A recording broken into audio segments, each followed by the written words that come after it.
प्रिय छात्रों, नमो नमः। आज हम पढ़ने जा रहे हैं सप्तदशः पाठः चाणक्य नीति अर्थात पाठ 17 जिसका नाम है चाणक्य नीति। प्रिय छात्रों, इस पाठ में बताया गया है संस्कृत साहित्य में नैतिक उपदेशों की एक लंबी परंपरा है और नीति वचन व्यवहार ज्ञान के महाक्षेत्र में बहुमूल्य रत्नों के समान हैं। हमारे जीवन का मूल्यांकन नैतिक मूल्यों से ही होता है।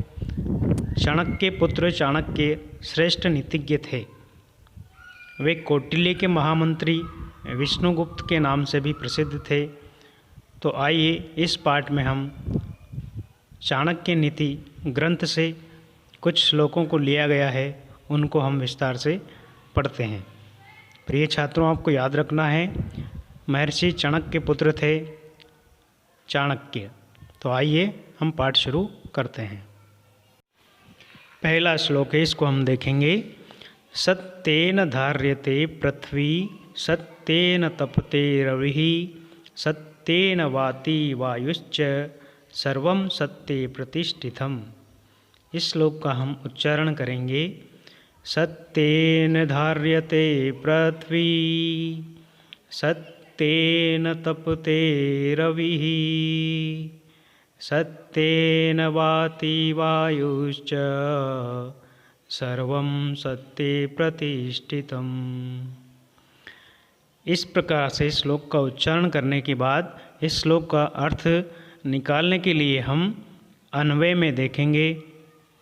छात्रों, अन्वय में देखिए। पृथ्वी सत्येन धार्यते। पृथ्वी सत्येन, सत्येन मीन्स सत्य के द्वारा, धार्यते धारण की जाती है। पृथ्वी सत्य के द्वारा धारण की जाती है।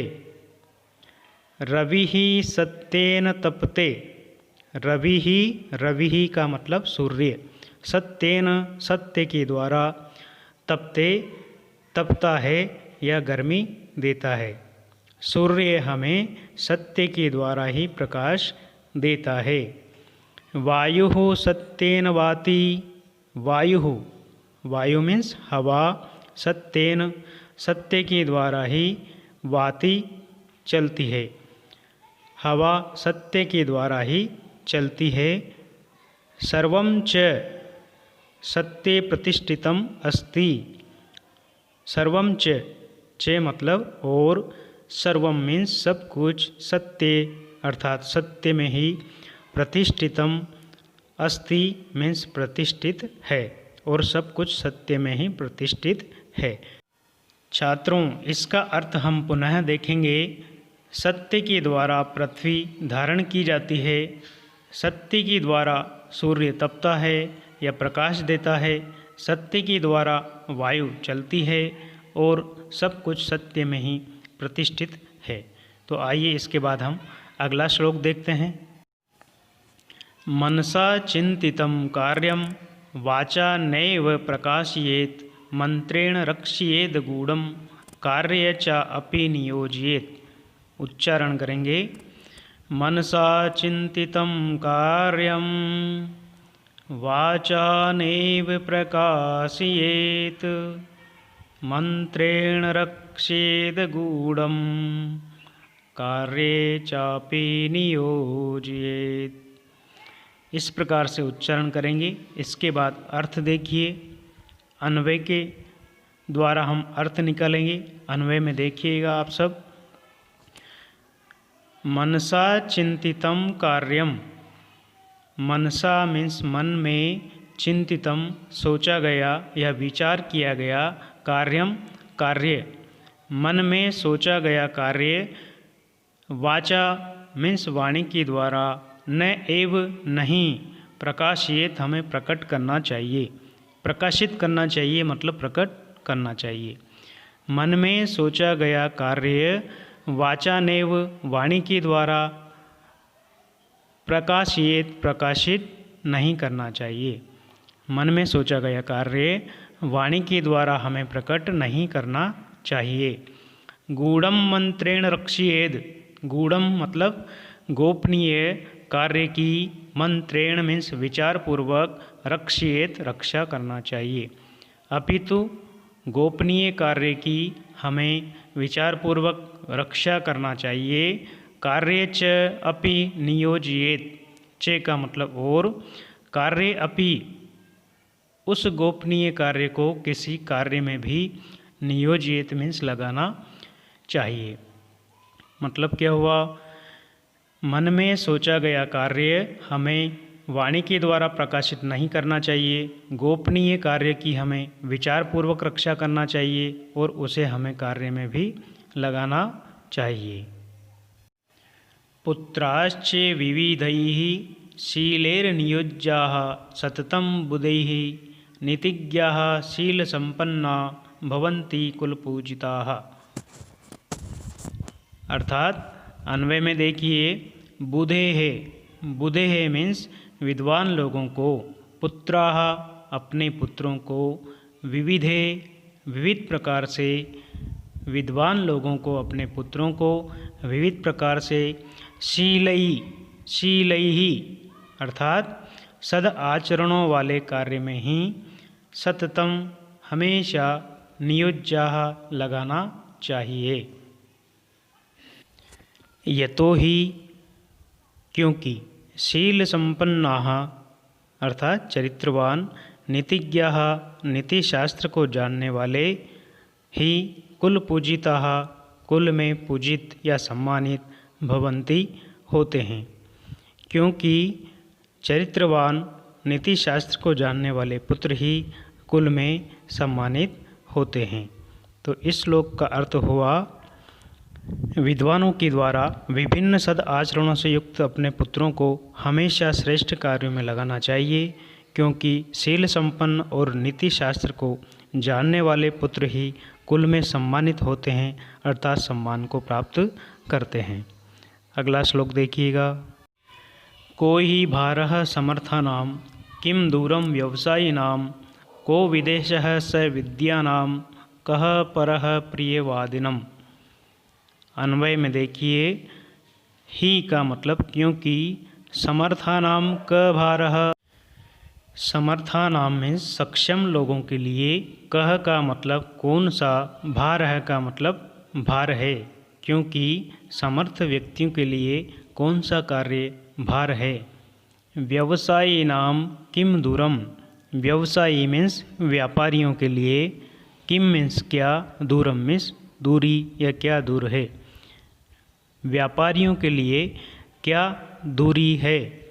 से विद्यानाम कह विदेशः, से विद्यानाम मीन्स विद्या से युक्त लोगों के लिए, कह मीन्स कौन, विदेशः मीन्स विदेश है। विद्या से युक्त लोगों के लिए कौन सा देश, विदेश है। प्रियवादिनाम कह परः, प्रियवादिनाम प्रिय बोलने वाले व्यक्तियों के लिए, कह मीन्स कौन, परः मीन्स पराया है। अर्थात को अपि नास्ति, अर्थात को अपि मतलब कोई भी, नास्ति मीन्स नहीं है।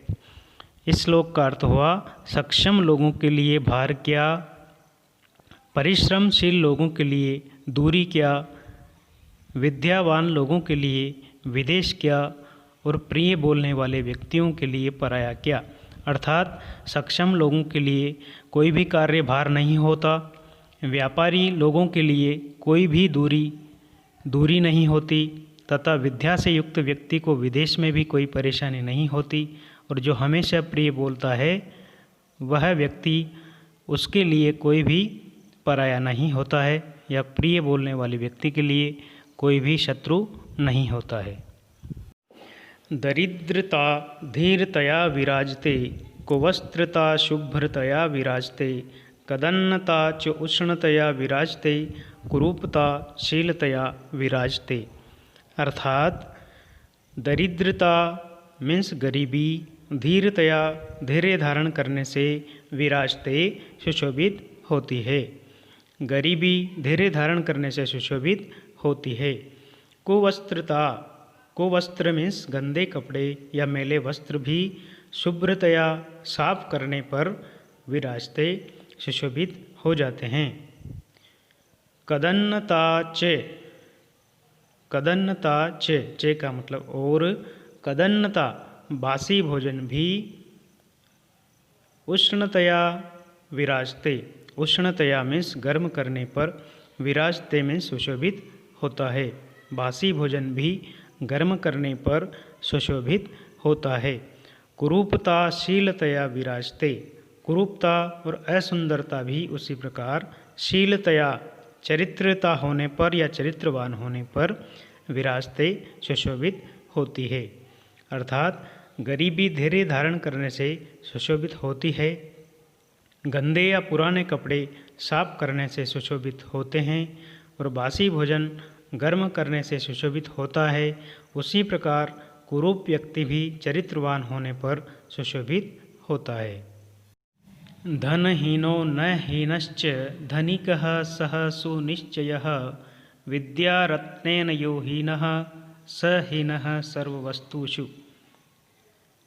अन्वय देखो, यह का मतलब जो मनुष्य धनहीन, धन से हीन है या धन से रहित है, स हीनः, स मतलब वह, हीन का मतलब गरीब, न का मतलब नहीं है।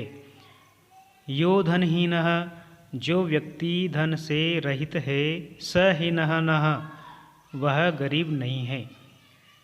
अपितु स सुनिश्चयः धनिकः, स का मतलब वह सुनिश्चय निश्चित रूप से, धनिकः धनवान है। क्या कहा गया है? जो व्यक्ति धन से रहित है वह व्यक्ति गरीब नहीं है, अपितु निश्चित रूप से वह धनवान ही है। यह विद्या रत्नेन हीनः, ये का मतलब जो विद्या रत्नेन, विद्या रूपी रत्न से, हीनः गरीब है, सह वह व्यक्ति, सर्व वस्तुषु सभी प्रकार की वस्तुओं से, हीनः मीन्स गरीब, अस्ति है। लेकिन जो व्यक्ति विद्या रूपी रत्न से हीन है वह व्यक्ति सभी प्रकार की वस्तुओं से हीन है, या वह व्यक्ति गरीब है जिसके पास विद्या रूपी रत्न नहीं है। अब हम अगला श्लोक पढ़ेंगे। कर्मायत्तं फलं पुंसां बुद्धिः कर्मानुसारिणी तथापि सुधियश्च आर्याः सुविचार्य एव कुर्वते। अन्वय में देखिएगा, पुंसां कर्मायत्तं फलम, अर्थात पुंसां मतलब मनुष्यों को, कर्मायत्तम कर्मों के अनुसार ही, फलम फल प्राप्त होता है, बुद्धि ही कर्मानुसारिणी, और बुद्धि ही मतलब बुद्धि भी कर्मानुसारिणी कर्मों के अनुसार ही होती है। मनुष्यों को कर्मों के अनुसार फल मिलता है, बुद्धि ही कर्मानुसारिणी, और हमारी बुद्धि भी कर्मों के अनुसार ही होती है। तथापि फिर भी, सुधीयः, सुधीयः मतलब विद्वान लोग, फिर भी विद्वान लोग, आर्यः च और श्रेष्ठ लोग, विद्वान लोग और श्रेष्ठ लोग, सुविचार्य एव कुर्वते, सुविचार्य मीन्स ठीक प्रकार से विचार करके ही किसी कार्य को कुर्वते करते हैं। अर्थात मनुष्यों को कर्मों के अनुसार ही फल प्राप्त होता है और बुद्धि हमेशा कर्मों के अनुसार ही उत्पन्न होती है। फिर भी विद्वान और श्रेष्ठ लोग ठीक प्रकार से विचार करके ही किसी कार्य को करते हैं। छिन्नो अपि चंदन तरुर न जहाति गंधम वृद्धोपि वारणपतिर न जहाति लीलाम यंत्रार्पितो मधुरतां न जहाति चेक्षुः दीनो अपि न त्यज्यति शीलगुणान् कुलीनः। अर्थात छिन्नः चंदन तरुः अपि गंधम न जहाति। अन्वय में देखो, छिन्नः अर्थात कटा हुआ, चंदनः तरु चंदन का पेड़, अपि मीन्स भी, कटा हुआ चंदन का पेड़ भी, गंधम सुगंध को, न जहाती नहीं छोड़ता, कटा हुआ चंदन का पेड़ भी अपनी सुगंध को नहीं छोड़ता। वृद्धः वारणपतिः अपि लीलाम न जहाति, वृद्धः मीन्स बूढ़ा या वृद्ध वारणपति मीन्स हाथियों का स्वामी अपि भी लीलाम न जहाती लीलाएं करना नहीं छोड़ता है। न जहाती मीन्स नहीं छोड़ता है।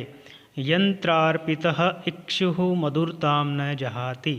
यंत्रार्पितः यंत्रों में डाला गया, इक्षु मीन्स गन्ना, मधुरताम अपनी मिठास को, न जहाती नहीं छोड़ता। यंत्रों में डालने पर भी गन्ना अपनी मिठास को नहीं छोड़ता। कुलीनः च और कुलीन व्यक्ति, दीनः अपि दीन मीन्स गरीब होने पर भी, शील गुणान अपने चरित्र और गुणों को, न त्यज्यति कभी नहीं छोड़ता है। पुनः इसका अर्थ देखिए आप, मैं हिंदी में बता रहा हूँ। जिस प्रकार से कटा हुआ चंदन का पेड़ भी अपनी सुगंध को नहीं छोड़ता है, हाथियों का स्वामी वृद्ध हो जाने पर भी अपनी लीलाएं करना नहीं छोड़ता है, और मशीनों में डाला गया गन्ना अपनी मिठास को कभी नहीं छोड़ता है, उसी प्रकार से जो कुलीन व्यक्ति होता है वह कितना ही गरीब हो, वह कभी भी अपने चरित्र और गुणों को नहीं छोड़ता है। अब अगला श्लोक देखिए। एकेनापि सुपुत्रेण विद्यायुक्तेन साधुना आह्लादितं कुलं सर्वं यथा चंद्रेण सर्वरी। एकेना अपि सुपुत्रेण, अन्वय में देखिए, एकेन सुपुत्रेण विद्यायुक्तेन साधुना।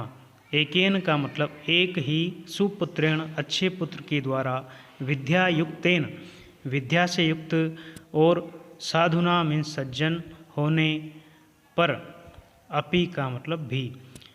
केवल एक ही पुत्र विद्या से युक्त और सज्जन होने पर, सर्वम कुलम, सर्वम मीन्स सभी या पूरे, कुलम मीन्स परिवार को, आह्लादितम प्रसन्न कर देता है।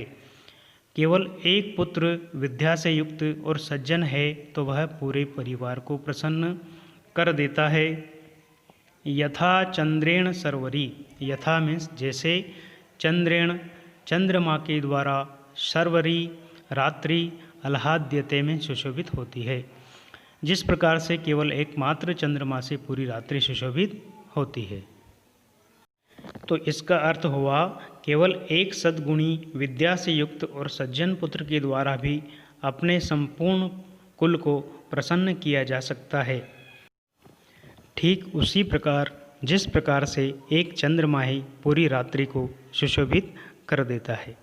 ठीक है, अब अगला श्लोक देखिए।